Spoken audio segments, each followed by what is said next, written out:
بسم الله الرحمن الرحیم. در این ویدیو شکل 6 از فصل 7 زیست 11 رو با هم بررسی میکنیم. در این تصویر شما بخش های داخلی دستگاه تولید مثل زن رو که در داخل حفره شکمی قرار داره مشاهده میکنید. خب بریم شکل رو با هم بررسی کنیم. این قسمتی که مشاهده میکنید رحم هستش. از خارج به داخل دیواره رحم از 3 تا لایه تشکیل شده. لایه اول بافت پیوندی هستش که بخشی از سفاخ هستش. لایه دوم بافت ماهیچه‌ای صاف هستش که نسبت به 2 لایه دیگه ضخامت بیشتری داره و دیواره داخلی یا اندومتر رحم هستش.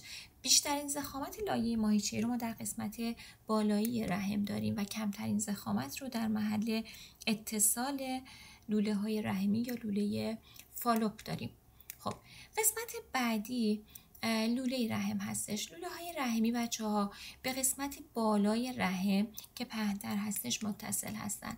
انتهای این لوله ها همطور که میتونید ببینید نسبت به بخش ابتدایی قطورتر هستش، پهن‌تر هستش و چین خوردگی هایی که ما در لوله های رحمی داریم از نوع طولی هستند.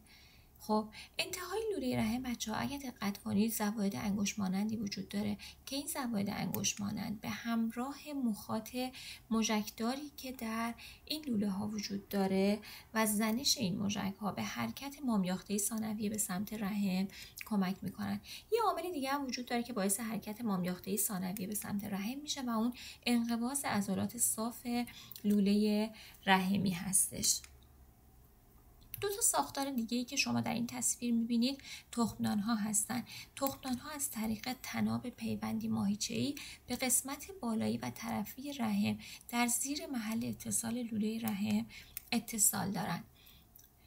قسمت بعدی در دستگاه تولید مثل زن گردن رحم هستش که این گردن رحم بچه ها به داخل واژن باز میشه و در این ناحیه همطور که توی تصویر هم مشاهده میکنید چین خوردگی ها به صورت حلقوی هستن. ضخامت لایه ماهیچه‌ای در ناحیه گردن رحم زیاد هستش.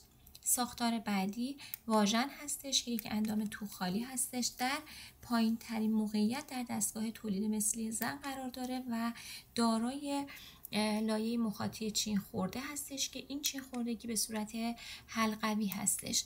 محل ورود یافته‌های جنسی نر به بدن ماده هستش واژن، محل خروج خون قاعدگی هستش و محلی هستش که در هنگام زایمان طبیعی جنین از اون خارج میشه.